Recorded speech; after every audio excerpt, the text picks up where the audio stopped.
for many of you who've run races have all seen Mark Kudak, right on time. Course marshal, orientation, executing, everything. This is Laura Watts. Laura is a very experienced ultra runner who is in all the way from London. As Bob said, a little louder? Perfect, thank you. As Bob said, my name is Karen Lubetsky, and this is Matthew Watts, who is crew extraordinaire. So I'm going to turn it over to Bob for a few quick comments and questions before we get into everything.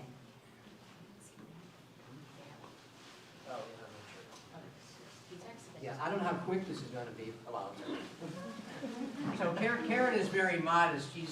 She's won this race and a whole lot of other races. So we have two very, very elite female runners here, including Laura, and we're really glad that she and Matthew came here all the way from London to race here again. Thank you, guys. So I've got a few comments, mostly housekeeping. Stand over here so I can read these things. You've been introduced to everybody. For those of you who don't have a crew and are staying here in the hotel, you have two choices in the morning. You can walk a mile down to the start line, or you can take our little shuttle that goes at about 4:45 to 5 o'clock. Just meet in the lobby, and if you have luggage, just bring it with you and we'll get it to the finish line for you, okay? If any of you have drop bags, you can bring them then, but better if you have them now, put them in the back. It's marked where they should go, which of the aid stations they should go to. Let's see here. You want to, tomorrow morning, you know, when you start, no matter which corral you are in, your time is net time. So there's no advantage time-wise to being in any of the three 100-mile starts or the 50-mile or 50K starts. And at the start tomorrow, there's plenty of parking. You're not going to have any trouble finding it. There actually is a little map kind of overhead thing out in the lobby that'll show you what the options are, but there's plenty of free parking right at the start line. It's all right there. You won't have any problem at all. 6 very short blocks south of the start line is a park with toilets there, with a bathhouse, which the city will keep open for us very early. So if anybody needs facilities tomorrow morning before the race. So just across the street, 1 block north in that, where the fair is, there's 7 portable toilets. I counted. So they're there as well. Well, there you and go. They may be an option. All right, so there may be an option. The city has a Christmas thing going on, so they have some portable toilets a block north. They may be accessible too. Thank you, Mike. At the start, one of the conditions of our permit is that we cannot have a PA system because it's too early and there's hotels and other residences nearby. So when we get ready to start, we hope everybody will just keep it quiet a little bit so we can make a couple of announcements and get it going. And if anybody here in the room is interested in singing the national anthem and leading us, again, love it. That's great. Awesome. So we will do that. Thank you very much. Okay. The course condition is, for the most part, really good. You all, when you get, or if you've already gotten your race guide, should have a yellow sheet that has some information about some construction down around Ormond Beach, between Gamble Rogers and Ormond Beach. So please pay attention to that. I don't think you're going to have a problem, but pay attention. And somebody just told us that there is some sidewalk broken up in Daytona Beach. I did not talk to her, so I don't know exactly where it is. Hopefully you can get around it by being on the, yes, Mark? It's where the Hilton is, the Hilton brand, the beachfront, where it's like the major, where they have all the conventions and stuff, okay. That hotel there. All right. So there's a big Hilton hotel where a lot of conventions and stuff. It's kind of right in the heart of the town where all the action is. And you should be able to get around that on the road shoulder. Just be careful of that section. I don't think it's particularly long, but it's something we didn't even know about. So yeah, keep that in mind if you will, please. Okay. Sorry, one more. Sorry. Going out, I noticed this morning, going out this way on First Street, right? When you're going out that way, be careful as you go up. There is some road, they're working on some pipes and things, so you might have some stuff in the road just north of here. It's only about a half mile. Say it again. Hold that closer. Okay, just north of here, probably on the north side of the property of the hotel here. You'll be coming up this way. When you come through this section, there's road work and pipe work going on, so there may be debris, there may be rocks in the road, stuff like that, so just be real careful. It's a dark section of the road in the morning. It should only be, I think, It's a half a block. like half a block. It's really not that much, but just be careful. I'll have some people out there with flashlights, so. Speaking of flashlights, I also recommend you carry a light if you want in the early heats tomorrow morning. Carry a flashlight or a headlamp because it is real dark in spots out there. You don't need to have flashing lights on, blinking lights on in the morning because there's no traffic out there. But just be safe so you don't twist an ankle or anything. Carry some kind of light and just be safe. So a couple of other things. When you're coming through Flagler Beach, in particular, those of you who are driving, speed limit is 25 miles an hour, and they're pretty serious about that. I would say along the whole course, you ought to be pretty tight with the speed limits, so you don't get in trouble with a ticket. That's the last thing you really want to have. So in the morning, all of you who are running the 100-miler will start from the start line and go north 3.5 miles. You'll make a turn and come back. There are a number of actual turns up in Atlantic Beach, and at each corner where you turn, there will be monitors and or signs. You will not get lost, but I just want to be sure you know that. That's a challenge. Now, there are no, as you all know, because you've read the rules, right? Crews are not allowed up there. Switching off teams are not allowed, and your vehicles are not allowed. So you get 7 miles on your own, 3.5 up, 3.5 back, and you can meet your crew or your team at the start, which is mile 7 of the race as well, and also where the first aid station is. Okay. Let's see. All right. Once you leave mile 7, once you are on the way back, another mile or so down the road is the last spot where you can meet your crew or switch runners as a team. That's at mile 8.1. That's at 16th Avenue. And that's where you guys will leave your crew or your team and won't see them again until Michler's Beach, which is almost 10 miles. So you want to be sure to carry enough, actually it's 8 miles, excuse me. You want to be sure to carry enough water, food, electrolytes, whatever you might need for that 8-mile stretch, because you'll be going down Ponte Vedra Boulevard, and no race vehicles are allowed on Ponte Vedra Boulevard. So you'll be on your own. Be sure to plan accordingly. All right, let's see here. Matanzas Inlet. So when you get down just past the mile 51 aid station, you'll be crossing over to the ocean side of the road, the left side, to cross the Matanzas Inlet and the bridges there. Now some of those bridges have sidewalks that are separated from the roadway. The problem is that they will be loaded with fishermen, and you can't get through.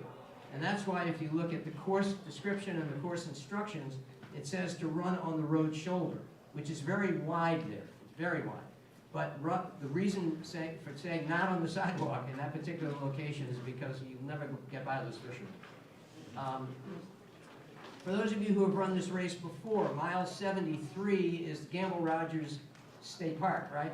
Okay, in all years past, the aid station has been on the ocean side. You've had to cross the road because you're running on the right side, you'd have to cross over to the left. This year it is not on the left side, it's on your side, on the right side, just inside the park, much more convenient, safer because you don't have to cross the road. So just wanted to give you a heads up for those that have done it in the past. Now, when you get to Ormond Beach, and the Ormond Beach aid station at the traffic light, you're going to, and you know it because you've read the rules and you've read this thing, right? You're going to cross over to the ocean side and stay on the ocean side all the way through Daytona Beach Shores. It's really a safer place to be, other than keeping an eye open for that broken sidewalk at the Hilton. All right, a couple more, and I'll turn it over to Karen. The cutoffs for you 100-milers. The aid station closing times, beginning at mile 51, are hard cutoffs. If you don't meet the cutoff time or the closing time, starting around mile 51, you're not going to finish. So if you don't make the times, your race is done for the day, folks. And just want to know that we know we've got our people out there. They have to finish up and close down and get home as well. Okay. So I hope there'll be nobody that doesn't finish this year, but do pay attention to those interim times, if you will. You'll have a lot of resources on the course in addition to the aid stations and the water stops. The marshals will be out there. They'll be talking about that. Barry Humble's medical team will be out there. So you'll have a lot of support. One other thing, around the room you'll see some small sample signs. They are small simply for display purposes. We have almost 100 signs along the course. You can't get lost out there, but the few places where there are turns, there will be signs, assuming kids don't swipe them. And there'll also be signs indicating aid stations, water stops, and so on. So you've got a lot of support there as well. I want to thank our new finish line sponsors, Zico Coconut Water, Zico Rising, who are actually out in the lobby with samples, and you're going to get a free bottle in your pack to give them a shot. And there'll be coconut water at the aid stations as well as at the finish line. That's it. Enjoy it, folks. I'm going to turn it over to Karen. Yeah, just one more thing. I think you all know this. I've harped on it enough in advance of the race. But the reflective belt, sort of that lightweight thing that's like crisscrosses, all right? You know you have to wear that the entire time. Runners, crew, race volunteers, just to be sure. Now at night, if you want to switch to your own reflective gear, fine, but otherwise, that has to be on full time. That's why we've given those to you, okay? Thank you. Okay, thank you, Bob. So, Daytona 100, one of the most beautiful race courses you'll ever be on. And when you are in an ultra, for those of you who have run 100, for those of you who have never run, you all need to know and remember that it's gonna hurt, right? It's gonna hurt, and you're gonna go through hits and valleys, and it's gonna be good, it's gonna be bad, it's gonna be horrible, it's gonna get good again. But the most important thing that you need to know is, Bob mentioned cutoffs, but those cutoffs are really generous. You are not running a marathon, you are running an ultra, and one thing that you need to do is really take the time if you need it. If you're not feeling great, walk. Take the time to listen to your body and to know that the cutoff times are really very generous, and if you are able to walk, walk. If you need to sit down for a minute, sit down for a minute, but really think long and hard before you pull out. If you're having a medical emergency, there's nothing more important than that, obviously, and you take care of that immediately. But if you're just not feeling good and you're having those highs and lows, talk to your crew, take the time, and really make the right decision for you, but don't make it quickly. Sit down, I'm done. Don't get in the car and drive away. If that's what your runner does as a crew member, or if you're as a runner, I'm done, I need to sit in the car, great, sit in the car. Stay right there. Your car will, of course, be parked somewhere safe, because you would never park somewhere unsafe as a crew member, right? Crew, don't leave yet, unless you're having a medical emergency, of course. Take the time to let your runner move through that. As a runner, take the time that you need to move through that before you make the decision to drop. That's first and foremost. Things are gonna happen. I'm gonna tell a story that I don't even know if Matthew and Laura really remember, but a few years ago at Badwater, I was coming into the final climb up Mount Whitney, and my crew vehicle broke down. Done. I was like, what's gonna happen now? Like, my Badwater is over, how can this be? And my crew was like, keep moving, we'll work it out. And I came up upon Laura, she started talking to me, I started, telling her my crew vehicle broke down. She's like, don't worry, don't worry. I come upon my crew, and my crew was like, don't worry, we met somebody who's gonna take care of us and get us through. Of course, it happened to also be Matthew. And they helped crew me and help my crew get me up Mount Whitney. We were from different continents, we were from different worlds, and we have been friends ever since. So that is what ultra running is all about, right? This is a very special community and a very special world that we're all a part of. If you see a runner out there and you're a crew and you're passing them, ask them, do you need anything? Get to know the other crews. If you see a crew that's in distress or a runner that's in distress, I know that everybody's cars are packed and overpacked with supplies. Offer them something if they need it. We are a family, we are a community. That's what differentiates us from all other sports. So just be good to each other, support each other, and you never know, you might make a lifelong friend. Right? Yeah. So on that note, I'm gonna turn it over to Laura for a minute, and she's gonna talk to you a little bit about that mental fight and some personal experience. Yeah, hi everybody. Yeah, as Karen said, a lot of running 100 miles can be horrible, and you question your life choices. Well, how am I doing? Why am I doing this? What's wrong with me? This is awful. But these lows will pass, and the glory of crossing the finish line, getting your buckle is just unbelievable. You know, whether it's your first 100 or even me now, be my 21st 100, I'm still get so excited. You know, I always focus on that goal. But the very first time I attempted to run 100 miles was back in 2015 in a race in the UK called the North Downs Way 100, and I quit at 76 miles because I mentally gave up. I didn't know about death marching. Because I just thought you had to run the whole way. I didn't realise, you did, there was walking involved at times, sometimes quite a lot of walking. And I had so much time in the bank. Matthew had never seen me, really low and, obviously thinking this is horrible, I just don't want to be out here, 3 o'clock in the morning in the dark. And I quit. And the next day, what did I do that for? I knew I could have walked it out. Not that I wanted to walk for 24 miles, but I could have done. And then I had to go back the next year, pay the entry fee again, do the race to finish it. So, no matter how bad things feel, as Karen said, please just think about the finish and just take that time just to, unless you are going to die. I say to Matthew now, unless I am going to die, do not let me quit. My mentality has definitely improved a lot. This year at the Keys, for example, Keys 100, the third time of running it, I was so sick. I don't want to give you any graphics, but I couldn't stop being sick from about 80 miles. And I did like a 9-hour course PR, which was just bonkers. But sometimes you've just got to suck up that. You think, how many hours of my life am I going to be in this sort of discomfort? Or it's not going to last forever. It might be 5 hours, but then it's over. So yeah, that wasn't pleasant. But when I finished like 20:54, which in fact was my 100-mile PR on that course, I was just gobsmacked. But yeah, a lot of it is about being resilient, I think. But also smart, we've all signed up for it. We want to be here, So we just remember that, we're sort of just kind of smile and try and enjoy it. Most of it is brilliant, and like you do meet some lovely people, chatting to people. It's not like you're at a 5K race where everyone's elbowing past, trying to get, they're trying to get the fastest time. It's an amazing community, and it's amazing who you chat to and who you meet. Yeah, I think that's perfect. We're going to talk just for a few minutes about some prep, and then I'm going to turn it over to Matthew to talk about some crewing tips.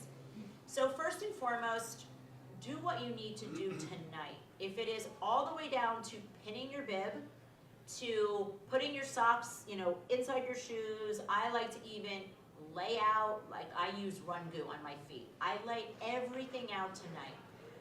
You don't want to lay in bed. Oh, sorry. Okay, perfect. You don't want to lay in bed and think, what do I need to do? I lay every single thing out tonight. Leave nothing till tomorrow morning, especially your bib, because I can't tell you how many people show up at the start line without a bib. Pin your bib tonight, put your shirt on. I know that many of you are very experienced runners, but I've fallen prey to this. Don't try anything new on race day. Whether it's something new to eat, like you're running down the road and you're like, I really am craving whatever it may be.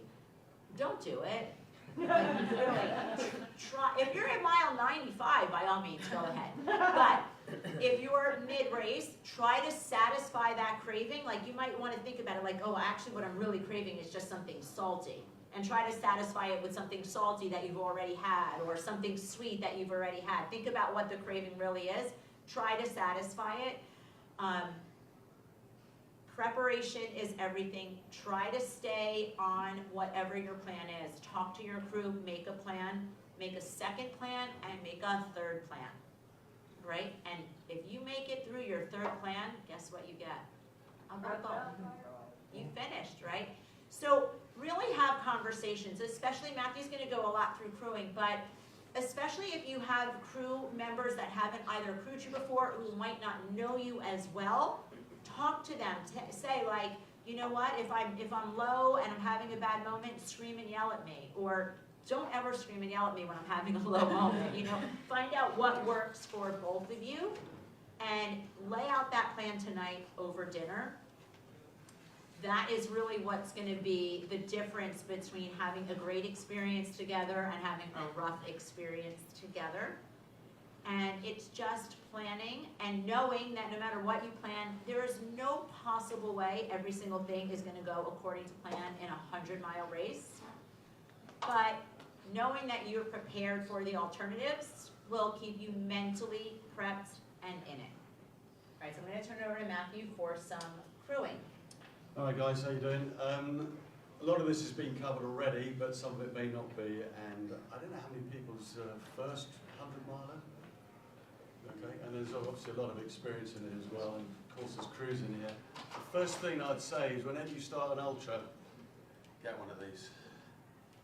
That way you never lock your keys in your van. I know it's written in Bob's things, but breaking your rental car window with a rock doesn't go down well.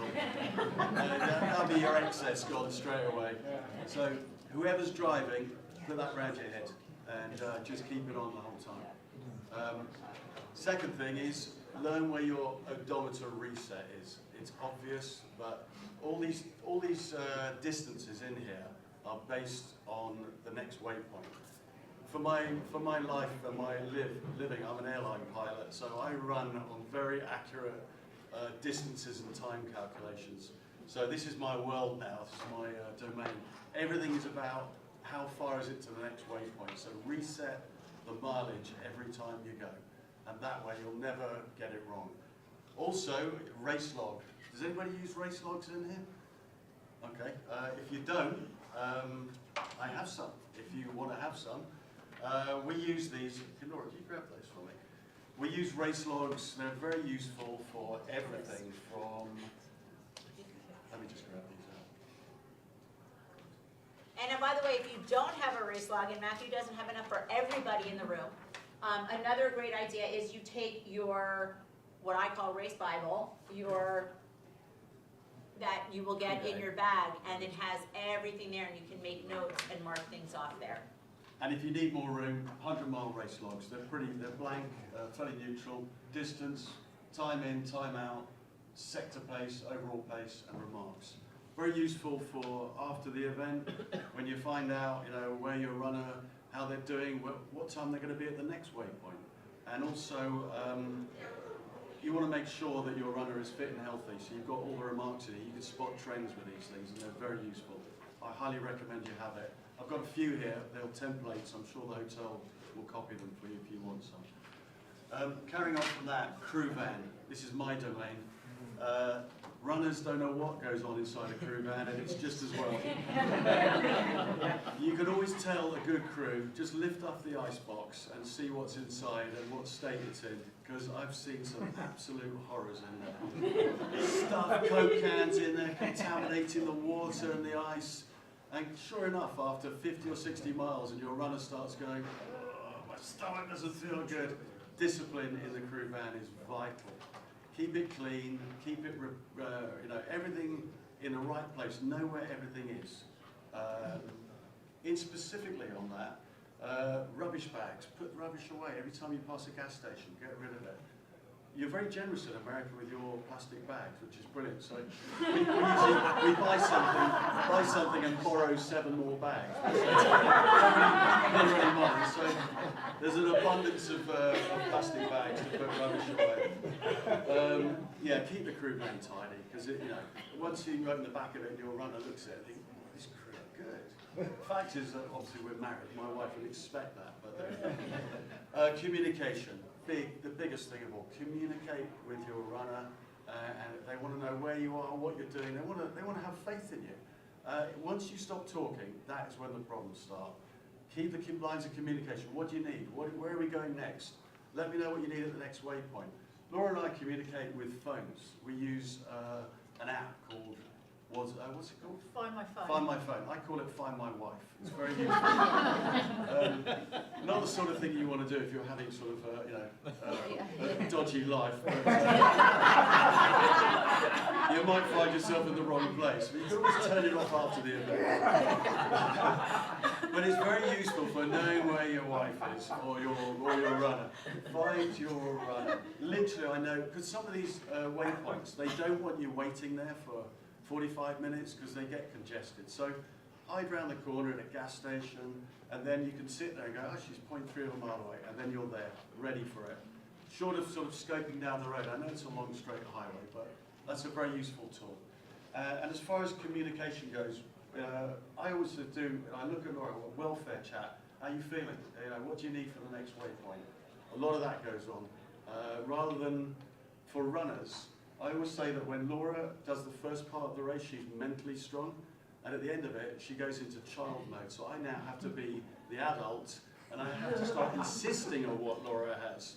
So there's this sort of weird changeover point of ultra running, and it changes with every distance. About sort of 70 miles, Laura sort of regresses into herself, and I'm going, you are having those electrolytes, whether you like it or not. So be a little assertive, otherwise, because the answer for a tired runner is no. That's what they do, tend to. Would you agree with that? Absolutely.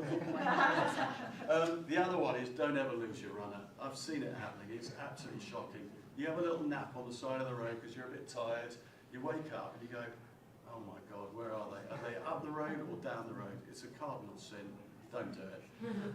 You can work it out with Find My Wife. That's a very useful thing. Or, as I said, the race log with working out sector pace times. You know what an ETA is going to be, so work it out. And a couple more points.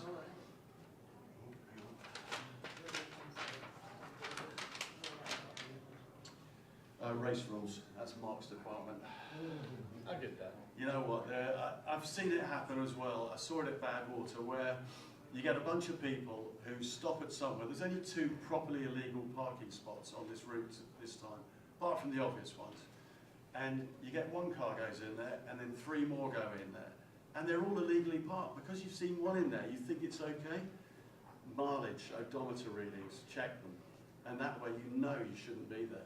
I've seen 5 people going into a parking spot and getting a violation. That was last year at Badwater, wasn't it? Yeah. Yeah. Badwater, it was at the Keys. I mean, Yeah. it happens pretty much every race. Yeah. It's just, you know, Yeah. it's... So check the odometer. Don't do it yourself. You don't want to strike. It's really bad. Can you imagine telling your runner who's done 70 miles, oh, by the way, you're gonna get a 1-hour time penalty? I'd be running for cover if I did that. That would turn into Find My Husband.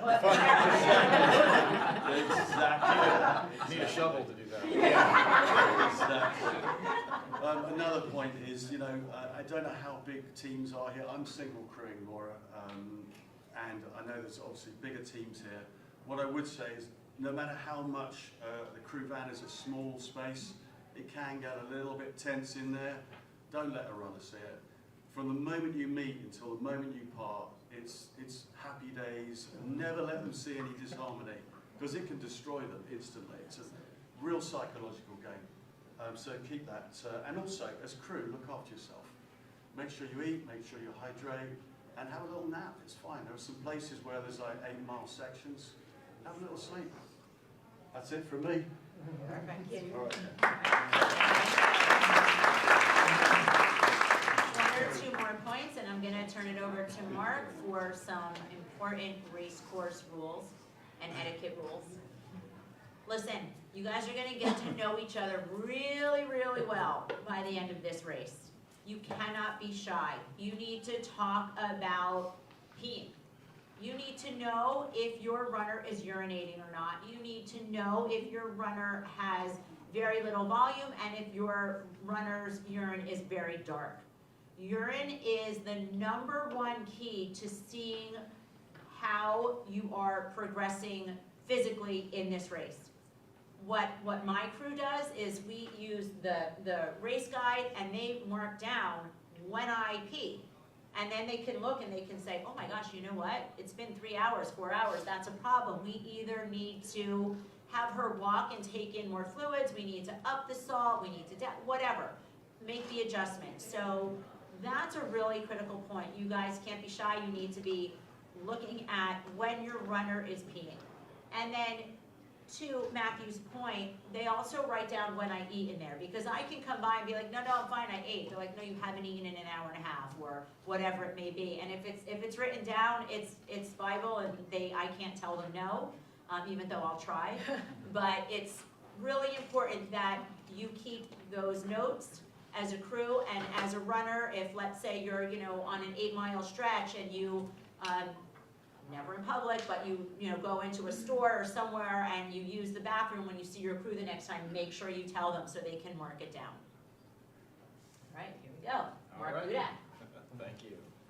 Hey everyone, I'm Mark. I'm with the Course Marshals, or as you might know us, the Fun Police.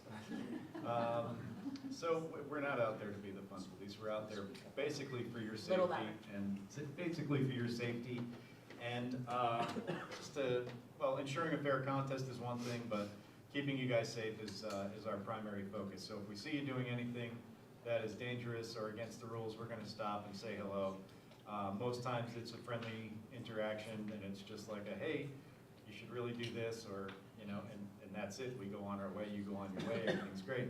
Occasionally, though, it does get into something a little bit more where we see repeated behavior, like throwing water bottles out the window or something like that. We're definitely going to stop and talk to you about that. Crewing from a moving vehicle is an immediate disqualification, so let's just not do that right away. All the rules are very, very clear. They're laid out in the race guide. Again, as Karen mentioned, that should be your race Bible. You should be focused on that thing. Everything you need to know is in there, and everything you shouldn't do is in there. So we'll see you out there. If there is, I doubt there's going to be a problem. There really hardly ever is with this race. It just seems that everybody is so much better behaved at this race than they are at the Keys. It's the key. Plus- It's the key, makes you crazy. Plus, we're a little bit more ratcheted up in the Keys because we're being observed a lot more down there. And so we have some pretty strict requirements for the permits that we have down there. So we're a lot more strict on you guys. Up here, we can just go, hey, don't do that. And it's usually enough, and everybody goes on their way. However, I will explain to you, should there, I know nobody in this room is going to do it. Anybody that's in this room is going to be fine. It's those folks out there. People who aren't in the room. Yeah, that we have to worry about. But, so if we do have an interaction with you and it's a negative interaction, there will be a warning issued, and we will put a mark on your bib. The second time, we will put a second mark on your bib forming an X. That means that you are going to get a 1-hour penalty. All right, so that means that you are going to get 1 hour added onto your time. You don't want that to happen, and your crew can do this to you too, so you got to make sure that everybody knows the rules and you're all on the same page. The last thing we want to do is do that. We want to have an interaction with you where we say, hey, it's past dark, you got to have your lights on. You go, okay, and that's that. You put your lights on and we're ready to go. All right. Speaking on that, be sure to look in the race guide and check the times that you are supposed to have your light on. If you're going to meet your crew and you're like 30 minutes before you need to have your equipment on, just get it from your crew and put it on. You can either put the light on or you can leave it off until such time as you're ready, or as it's time to put your lights on.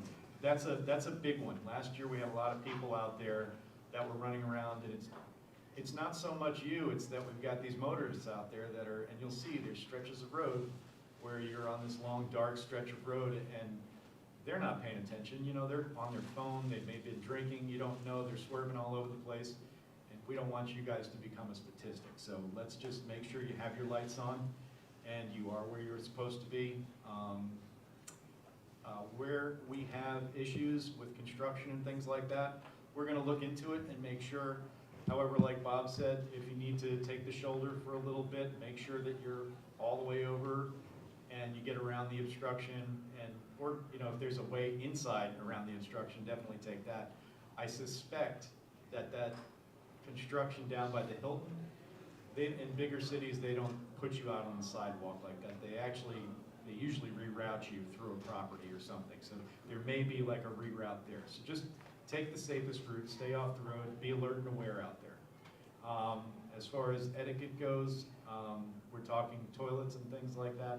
Try to use a public bathroom or a porta potty or whatever you have in the area. rather than the bushes. However, if the bushes are the only thing, please be discreet about it.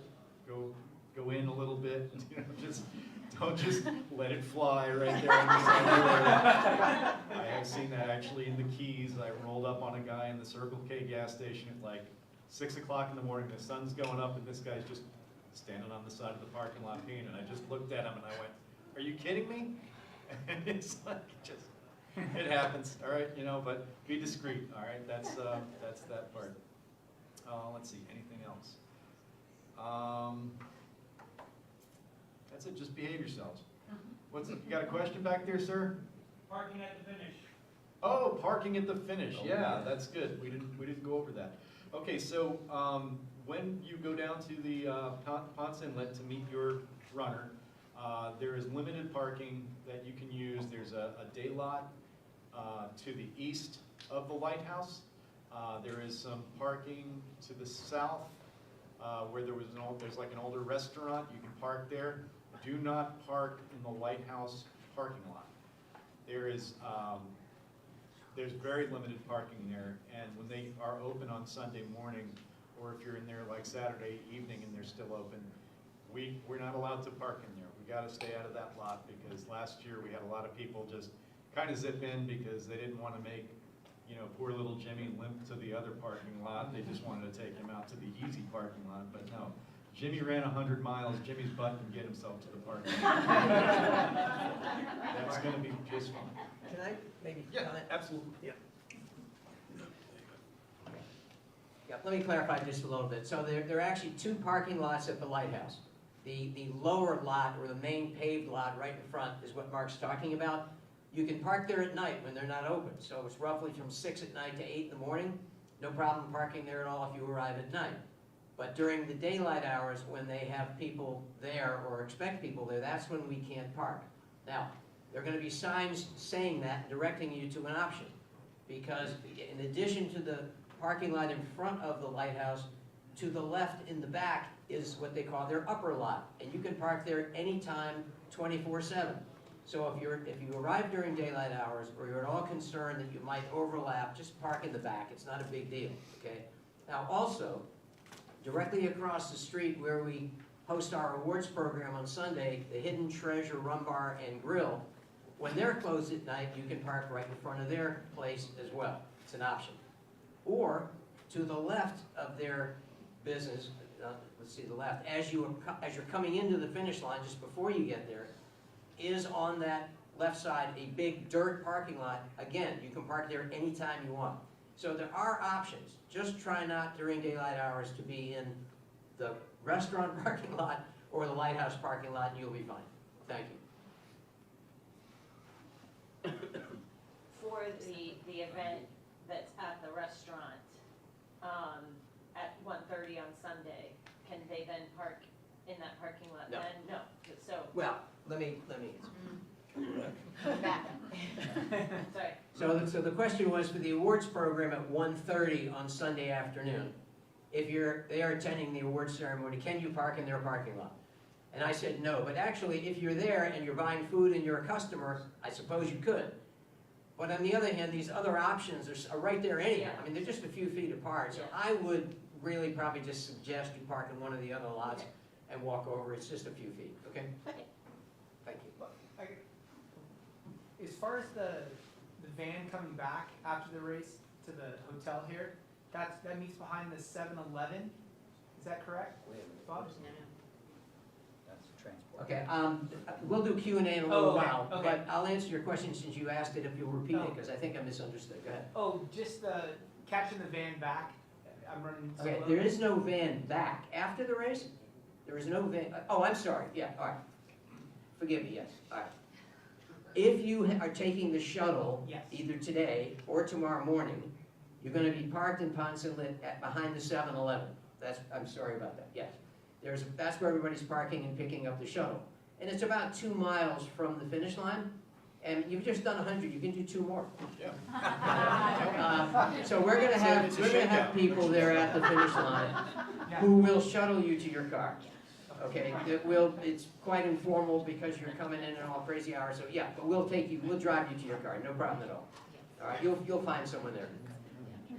And crews who have a van, please, before you leave the finish line, ask if there's anybody who needs a ride back to the 7-Eleven to the shuttle. I know last year we took, somebody came back, took somebody again. So again, we're all in this together. So if you have a vehicle and you're leaving the finish line, please do a quick check and see if anybody needs a ride to that 7-Eleven, because yeah, it's 2 miles, but it's a long 2 miles. Any other questions? All right, I think it's time to kick it over to Mr. Milton. Thanks, Mark. Megan, if I could borrow your bib, please. My bib? Yes, ma'am. I know you got it because you checked in. I did check in. All right, my name is Mike Melton, and I'm your timing monkey for the weekend. That's because Mark Gilligan, the founder of Ultrasign, said any monkey with an iPad can time a race, so I'm that monkey. So my son Dan and I will be out there all weekend tomorrow. We'll see you at the starting line, we'll see you at a couple of checkpoints, and we'll see you at the finish line for sure. So I have a couple of tips for you. The best tip I have for you is to take your bib and wear it somewhere on the front of you and not crumple it up. Don't turn it sideways. Don't put it on your back. Don't put it in your pocket. Don't put it under your hat. Don't put it in your hydration pack. Don't leave it in your van. Don't leave it in your hotel room. The best place that it can be is somewhere on the front. A couple of reasons. One, there's a timing chip on the back of your bib, and the equipment that's out there will best see it when it's on the front. Second thing is, as all of our staff are driving up and down the highway, we want to know that you are one of us and not just some random person out there getting some mileage. So when you're wearing our race bib, we know you belong to Daytona 100. So please wear it with pride, and that'll go a long ways towards making your race a great race. We're going to have timing equipment at the starting line and then checkpoints along the way. As Bob said, when you leave the 100-mile start point, you go 3.5 miles north to a turnaround point. There's a guy up there with some of our timing equipment, and you'll pass that and come back, and that's how we'll know that you've made it all the way up there. Same thing with the checkpoint here at the start line and then at Mickler's Landing, etc., etc. So most of the timing equipment out on the course is a little red box. It's about this high, and it's about, I don't know, 10 inches wide. You'll see it on the ground, on the course. It might be, it's probably, if it's all by itself, it's going to be chained to a pole or a sign or something like that so it doesn't walk away, because they're a couple $1,000 a piece, and I'd rather not have to buy more of them. So it is critical, though, that as you're running, that you're on the correct side of the road, because if you're on the opposite side of the road running past the checkpoint, then my equipment's never going to see you because you're not close enough to it. So it is useful to follow the runner guide and know which side of the road you're going to be on. The timing checkpoints automatically update online, live, so your runner can track, or your crew can track you, and family can track you at home. It only updates every time you hit a checkpoint, so usually it's every 6 to 10 miles, you'll get a checkpoint update. And so if something happens along the way, and as we've all said here, and I'll echo it, don't be that person who quits too early. I can tell you I've DNF'd all the best hundreds out there. I've DNF'd Massanutten, Vermont, Western States, Cascade Crest. I DNF'd, Umstead. I've DNF'd a bunch of them. But I've finished a bunch of them too. And so the reason why I DNF'd is because I got pissy mentally and I quit too early. At Umstead, I could have walked it out. I had 15 hours to do 30 miles, and I didn't. And you know, that still haunts me to this day. So don't be that guy. You know, take 20 minutes. It's amazing how much better you can feel with a 20-minute rest, a little hydration, a little bit of nutrition. It makes all the difference. I think safety is, as Mark said, safety is the other big deal. We really want you guys all to be safe, so please watch for traffic. You've got to cross a lot of intersections. You've got to cross a lot of driveways. People living along the course, they don't know you're out there, and they're not paying attention. So it's up to you to pay attention, you and your crew. I think this is a great race. It's a beautiful course. You're going to have a wonderful time, and I look forward to seeing you all at the finish line.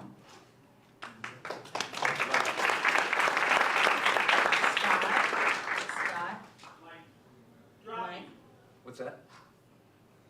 So, I didn't cover this because nobody here is going to drop out. But hypothetically, if you have had all the fun you can handle before the finish line arrives, the thing to do is not just get in your car and drive away. We'd like to know that you have left the course. And the way to do that is A, go go to the next checkpoint or the checkpoint you just passed and check in with the volunteer there or the aid station captain and say, hey, I want to let you guys know that I'm packing it in. Or you can text, the runner guide has more than one phone number, text the staff, my number's in there, my son's number's in there, text us and let us know that you're no longer on course. That way we don't have to send out search and rescue. Which actually, Mike and I have a long story about that it Oh, really yeah. happens. Oh, yeah. Okay, questions, concerns, comments, excitement? Let's do it, okay, Daytona 100, let's do it, one more comment. Yep. Real quick, at the start, you know, that 3.5 miles that you go north, you're into a very quiet residential community. So let's try to keep it down at night and, you know, in the morning and at night when you're in the residential areas, and you will be. So really appreciate that, guys, okay? I want to thank Tuan Nguyen for doing this live stream. And this incredible video.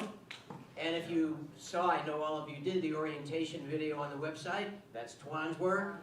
The promotional stuff. Tuan, I'm going to have to pay you something. You know? More. Anyway, I want to thank Tuan for that. That's fantastic. Everybody, thank you for being here. Look forward to seeing. Oh yeah, Jim, go ahead. Just a motivation question just for you. Have they changed the silly rule at the finish line yet about free Mick Ultra and coolers? Have they changed that rule yet? Was that a joke? I couldn't quite hear it. He's thinking Something about Mick Ultra. I couldn't hear. Have they changed the rule yet at the finish line about free Mick Ultra and coolers? Okay. Yeah, I think the question was, if they change the rule that you're limited to 3 Mick Ultras at the finish line. Well, unfortunately, this isn't the Keys, and the town of Pond Inlet will not let us serve beer at the finish line. Sorry, folks. There's a little bit of everything else, including a whole lot of food of various kinds. We're going to do some breakfast stuff this year, too, which we haven't done before. But if you want a brewski or you want a rum drink, you're going to have to go across the street or BYO, all right, at this particular race. Any other questions? Any other real questions? No, it's okay. Thank you all again very much. We'll see you out there. Anybody who wants to hang out and talk to me informally, we're going to do a little chat with Bob for an hour or so. Just pull up a chair, okay? So wait, let me say something about that. So everybody, you have a very special and unique opportunity now for the next hour to have a brew with Bob. Whether that's a cup of coffee or something else. Bob is an absolute legend in the sport, and to have an hour to get just sit and ask questions is a unique opportunity. So I encourage you all to please take it. Is it your first 100? Oh, yeah.